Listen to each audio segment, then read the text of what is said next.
That Saturday possessed the unhurried quality of a day with no demands. I was simply lounging in my apartment, aimlessly navigating the digital world on my phone, when a peculiar noise first registered. A faint, rhythmic dripping. I ignored it at first, assuming it was the old building's usual symphony of groans and sighs. But the sound persisted, growing from a nuisance to a worry. It didn't seem like a huge issue, so I initially tried to tune it out, but the steady plink-plonk was insistent. The dripping was coming from my kitchen ceiling. A small, dark stain was blooming on the plaster, a miniature storm cloud forming directly above my dining table. Nothing complicated, I thought, probably just a minor leak. I knew my landlady Caroline was almost always home, typically keeping to herself in her downstairs unit. I hadn't ever given her much thought beyond acknowledging that she was quite striking for her age. She was likely in her early 40s, but she carried herself with a grace that seemed timeless. To me, she had always been just Caroline, the landlady. That was the extent of it. Nothing more. So when I finally decided the drip was becoming a stream, and I needed to report it, I expected a brief professional interaction. I went downstairs and knocked on her door. It wasn't my friend Ethan from 2B I was expecting to answer, but her. She opened the door, wearing a simple, elegant silk robe, her blonde hair still damp and tousled as if from a recent shower. She looked slightly surprised to see me, but not flustered. I didn't know where to focus my eyes, so my gaze darted away almost immediately, landing on a potted fern in her entryway. The air felt suddenly thick, charged with an unexpected intimacy. "Hey, Marcus," she said, a small, curious smile playing on her lips. "I wasn't expecting anyone. What brings you down here?" I fumbled over my words for a moment before gesturing vaguely upwards with my thumb, a useless peace offering against the invading water. "There's a leak in my kitchen. It's getting worse." She let out a soft, low sigh and brushed a damp strand of hair behind her ear. "Oh, that's not good," she replied, her tone shifting from relaxed to concerned. "Let me grab my keys. Do you want to come in for a second while I put on some shoes?" I hesitated for a fraction of a second, unsure if I should, but I stepped inside anyway. I mean, she was my landlady, not a stranger, but standing in her personal space felt different now. I had always perceived her as a composed, almost distant figure of authority. I never imagined feeling this strange pull towards her. We went up to my apartment, and the situation was worse than I'd described. A steady trickle of water now rained down, pooling on the floor. Her professionalism took over as she surveyed the damage, her brow furrowed. She made a quick call to an emergency plumber, her voice calm and efficient. "They'll be here in an hour," she said, hanging up. "There's not much we can do until then." She looked at the puddle spreading across my floor, then at me. "You can't stay in here with this, it's a mess." That's when she said it, a simple offer that somehow landed with the weight of something more. "My place is dry, and my bed is empty. Well, the guest room bed, I mean. You should come wait downstairs, I'll make some coffee." She gave a little laugh, as if catching herself, but the words hung in the air between us. For a moment, I didn't feel like I was talking with my landlady at all. It was just her and me, sharing a strange, genuine moment amidst a minor disaster. And the way she looked at me suggested she was interested in more than just the status of her property. That's when something inside me shifted. I began to see her differently. There was more to her than just being the owner of the building. Then she smiled, a soft and slightly mysterious expression. "Marcus, you've been living here for what, 2 years now?" she said. "It's funny, we've barely spoken." I didn't know what to say, so I just gave a slight nod. A new kind of energy was crackling between us, something unvoiced but undeniably there.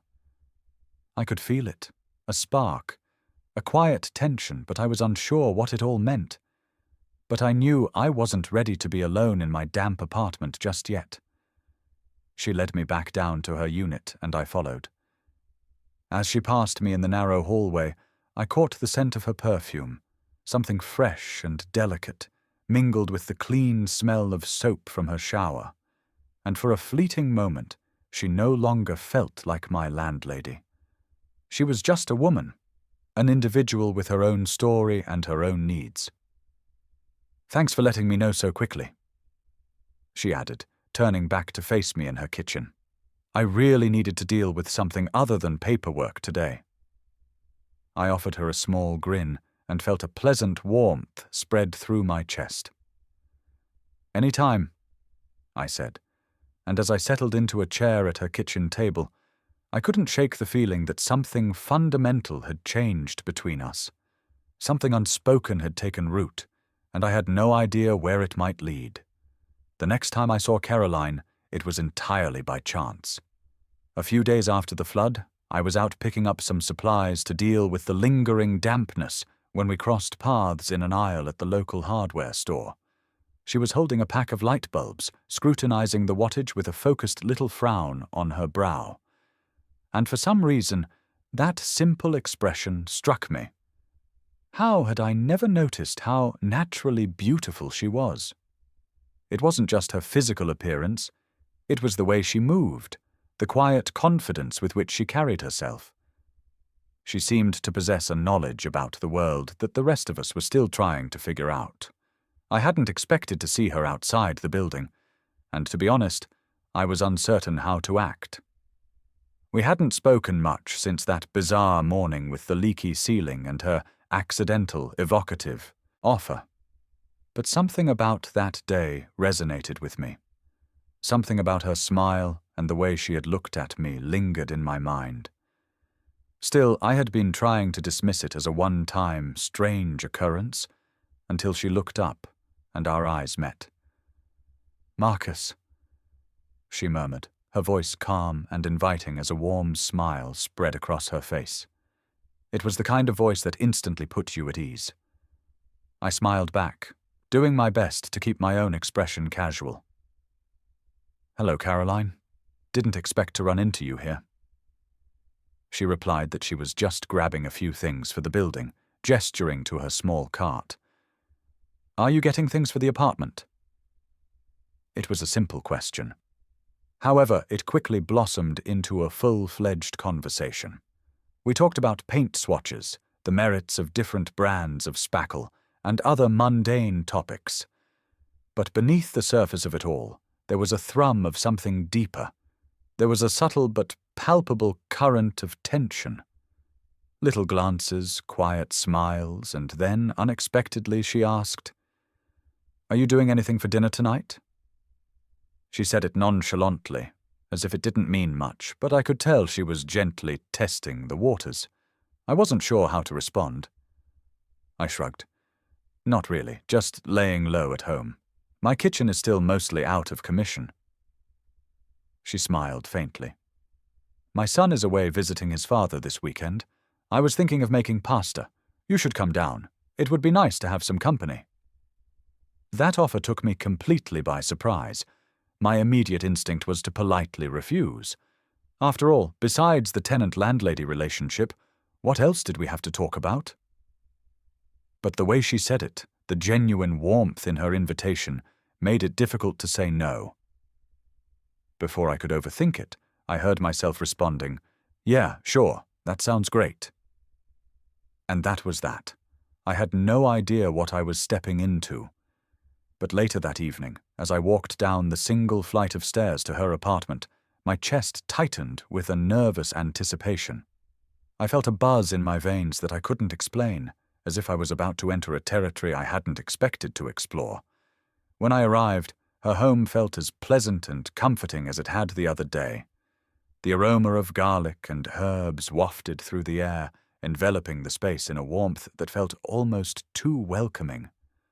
Caroline was already in the kitchen, humming softly to herself while stirring a sauce on the stove. I stood in the doorway, just watching her for a moment. And that's when it hit me. This woman in front of me didn't feel like the Caroline I thought I knew.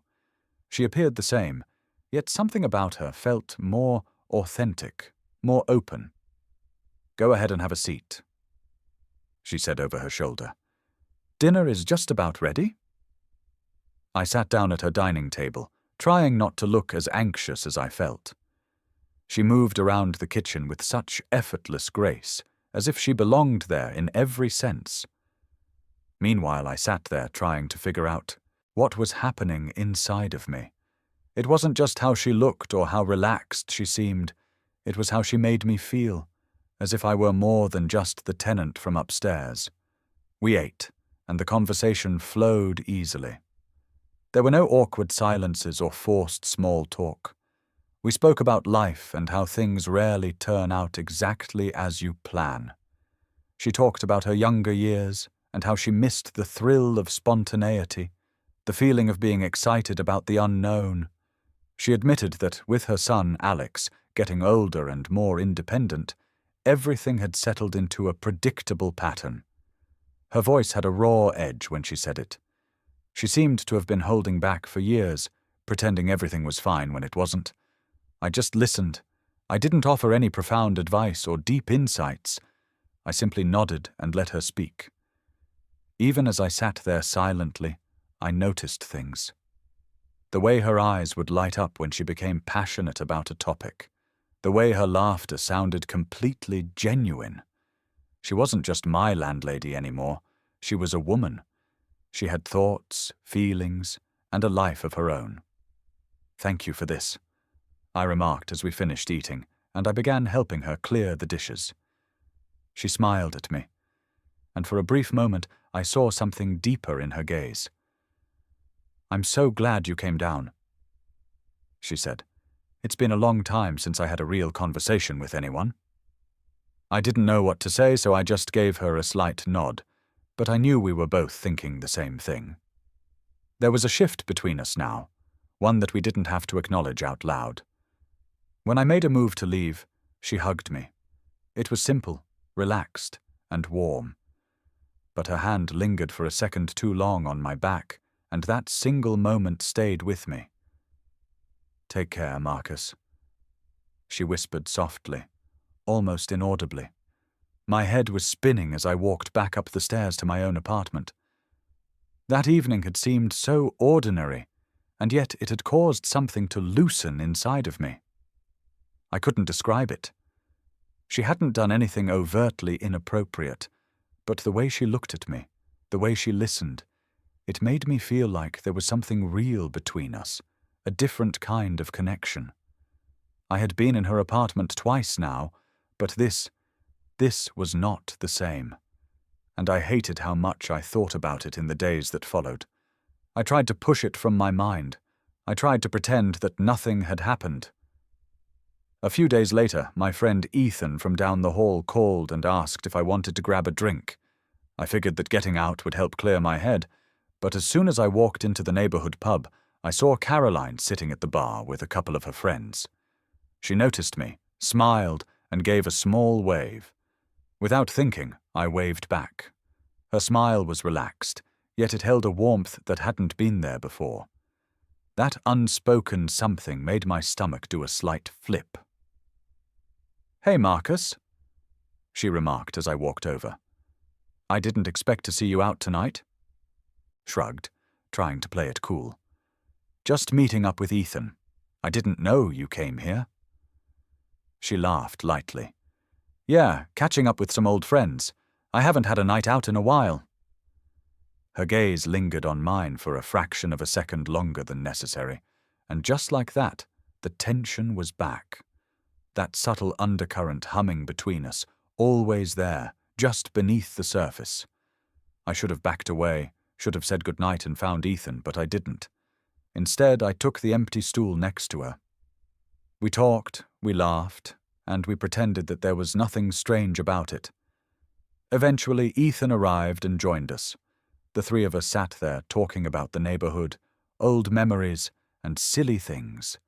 Even with the lively chatter buzzing around us, my mind kept wandering, and every time Caroline looked my way, I felt it.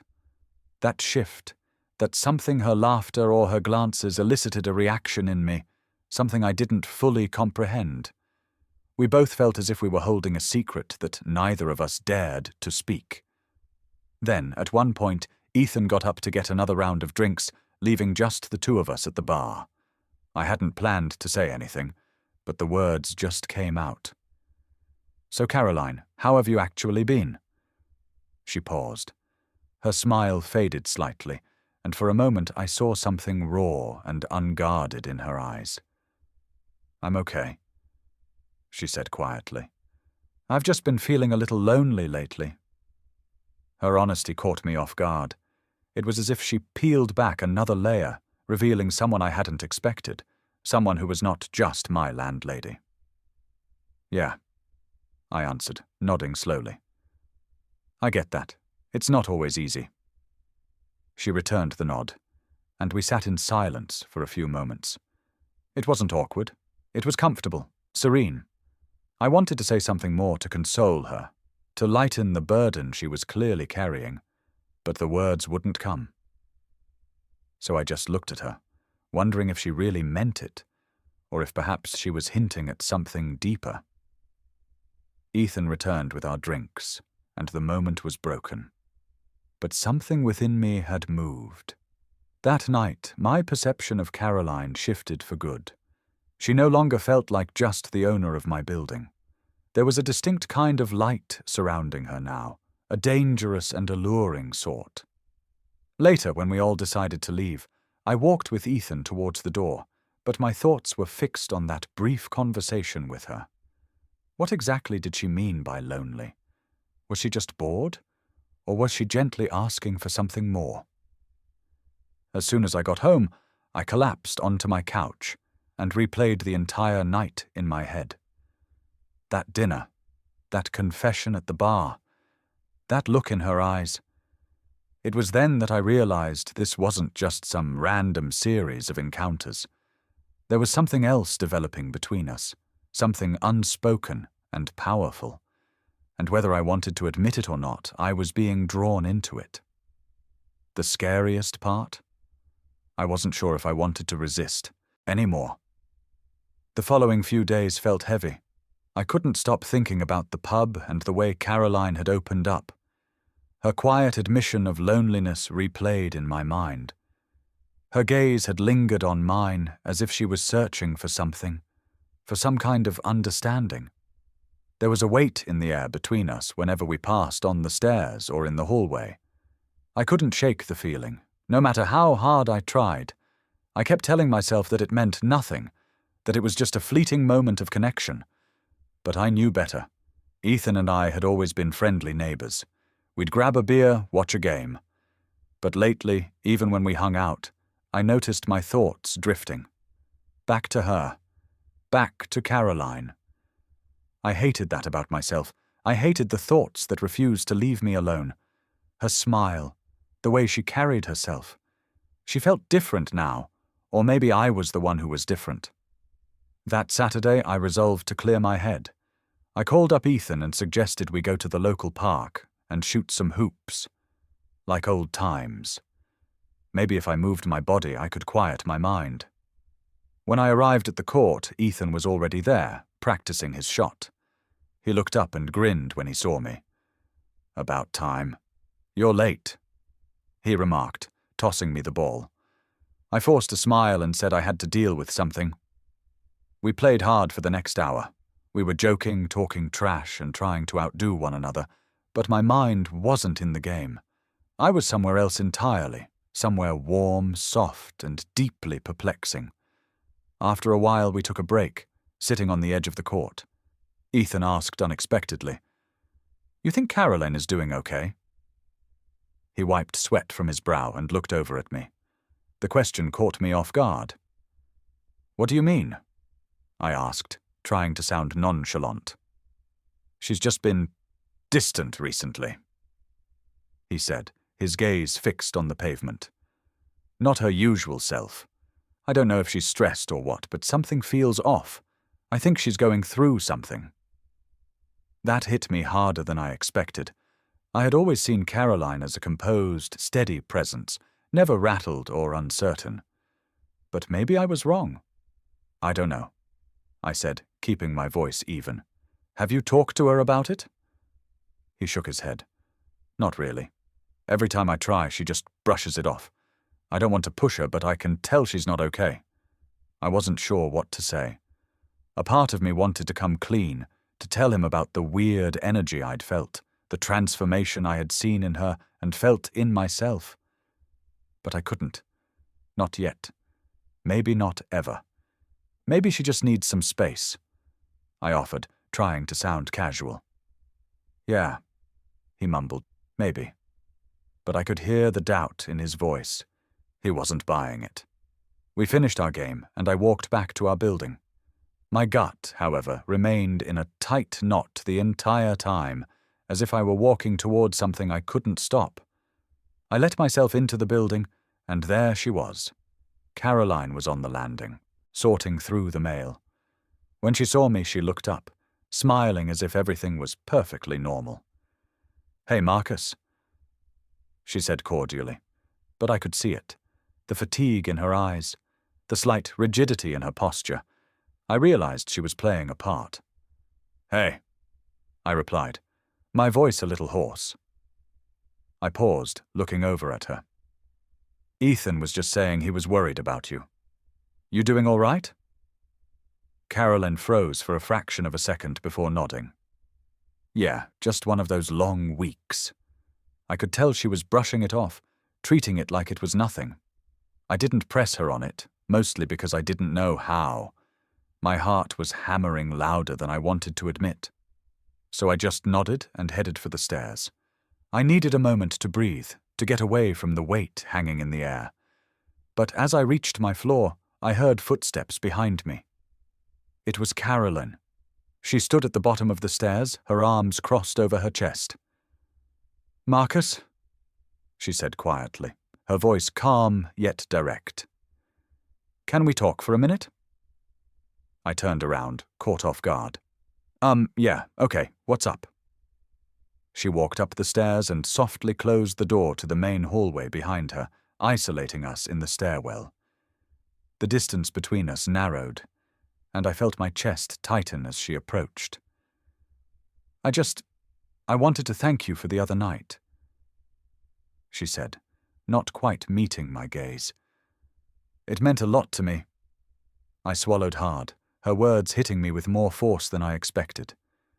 "Of course," I replied. "You know I'm around if you ever need someone to talk to." She nodded slowly, and for a long moment neither of us spoke. We were suspended in a dense, heavy quiet that buzzed with everything we weren't saying. Then, almost as if to change the subject, she said, "Alex is a great kid. You know, he's had his share of challenges, but he has such a good heart." I nodded again, unsure where this was going, but her gaze stayed on me for an extra second. The same spark I'd felt before was back. It hummed between us like a wire stretched too tight. "Yeah," I replied quietly. "He seems like it." She smiled, but there was something else in that smile that I couldn't quite decipher. I wondered if she was thinking the same thing I was, and for a fleeting second I considered asking her. I almost asked what was really going on here, but I didn't. I just stood there, caught in the silence with her, wondering where this was all headed. Finally, she broke the moment with a quiet, "Thank you again, Marcus." "Anytime," I responded, but a part of me knew I wasn't saying it in the same way anymore. A week passed since that encounter in the stairwell. The conversation hadn't been dramatic or loud, but it stayed with me. Every time I saw Caroline after that, the air felt different, electrified. I couldn't tell if she felt it too, or if I was just projecting my own feelings onto our interactions. Regardless, the atmosphere between us had shifted, and I couldn't shake it. Ethan and I hung out as usual. He laughed, joked, and did his best to keep things light. But it didn't help.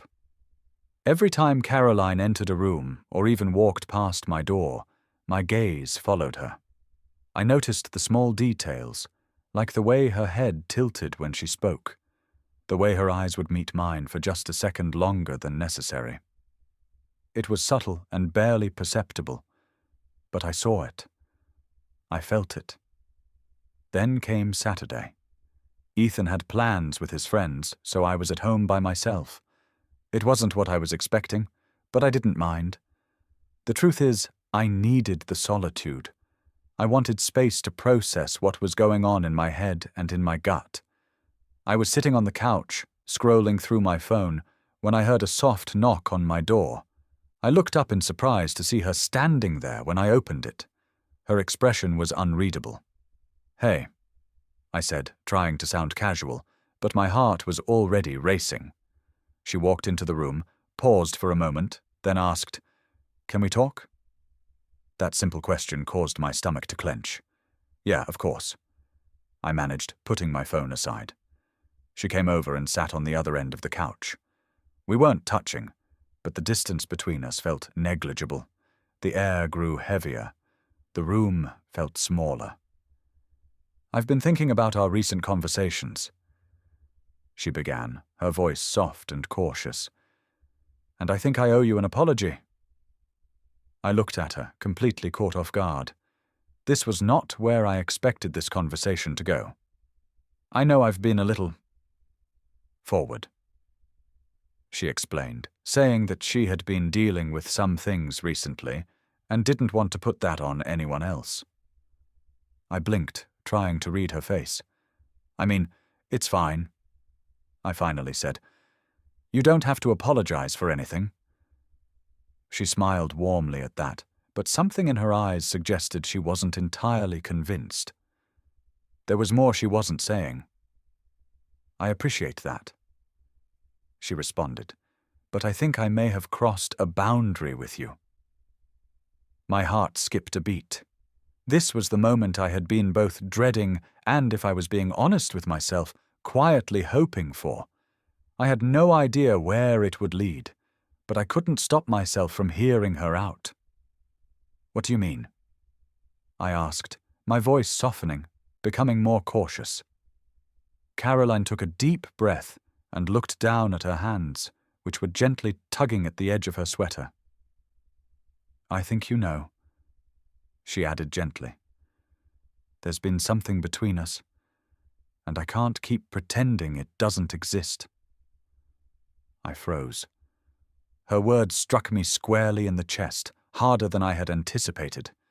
Of course, I had felt it, but hearing her say it aloud made it feel more real, more tangible, and infinitely more complicated. "I'm not trying to make things awkward, Marcus," she said, her voice just above a whisper.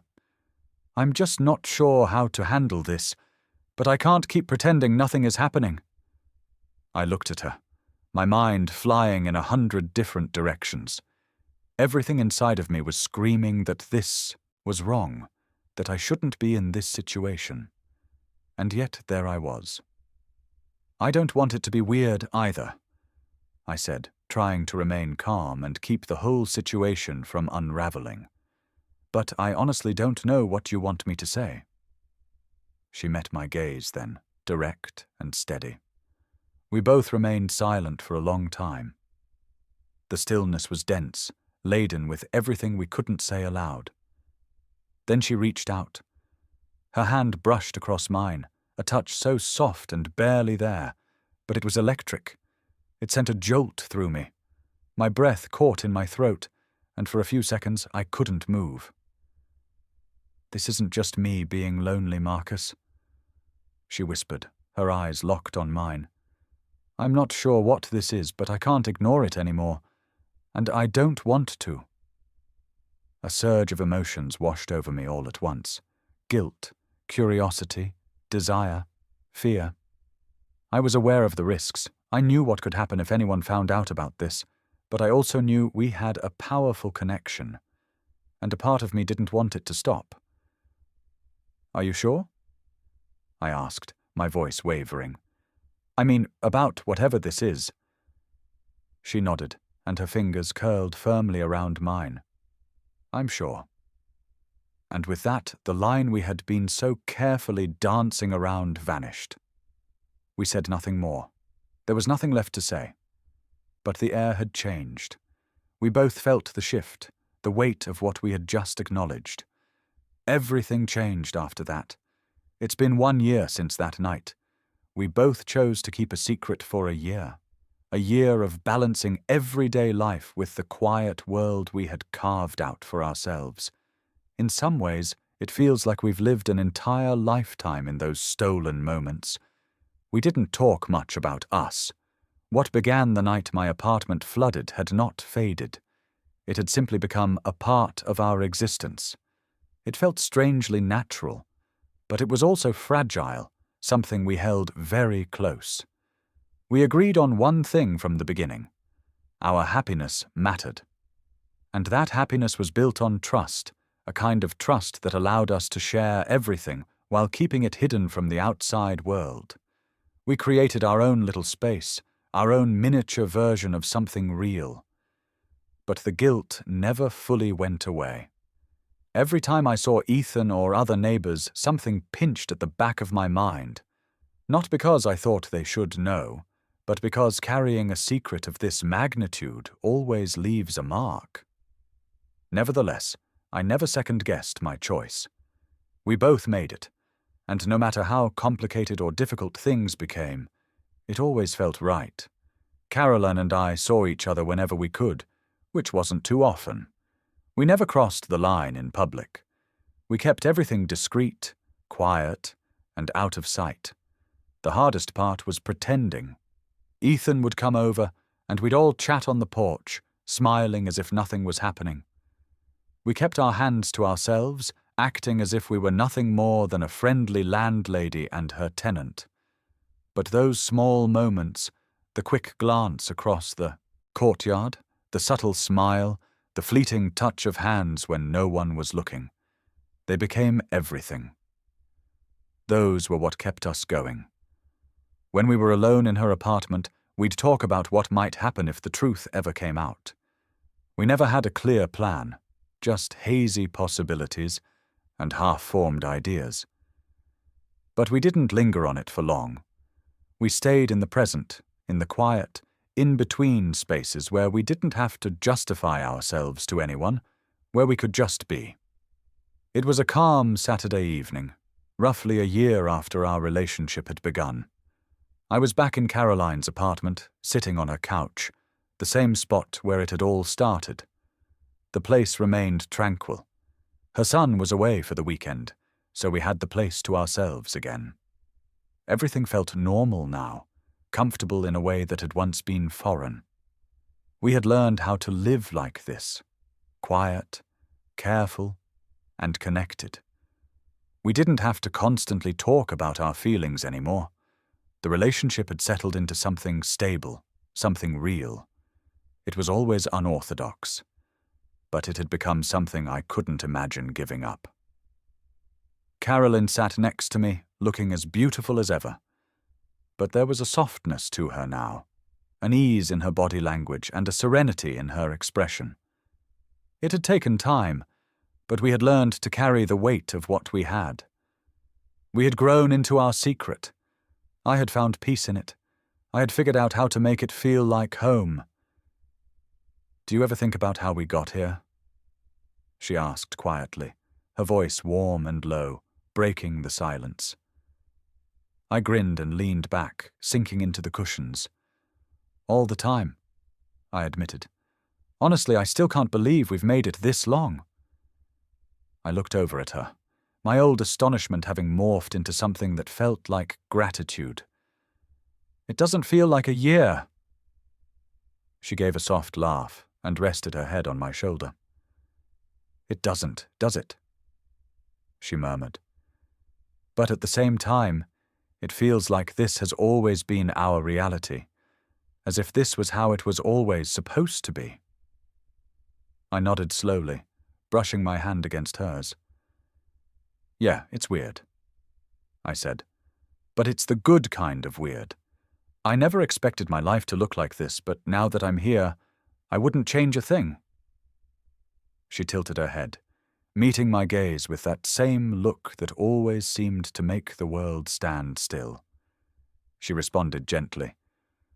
Me neither. Considering the circumstances, I think we've done pretty well. I'm glad we kept it between us. Her voice was firm, certain. It's ours. It's just ours. And she was right. That was the most important part. It wasn't about anyone else. This was something we had built quietly, carefully, and together. I'm happy, I replied softly, giving her hand a small squeeze. We're happy, that's what matters. We didn't talk much after that. We didn't need to. We just sat there, side by side, enveloped in a silence that didn't require filling. The only sound was the quiet ticking of the clock on the wall. A year had passed, a whole year spent hiding in plain sight. We had somehow made it work. We had kept the secret. We had protected what we had. And through it all, we held on to what was most important. Each other. As the evening wore on and the sky outside darkened, one thought became clear in my mind. This is how I wanted things to stay. It wasn't perfect. It was messy and strange and difficult. But it was ours.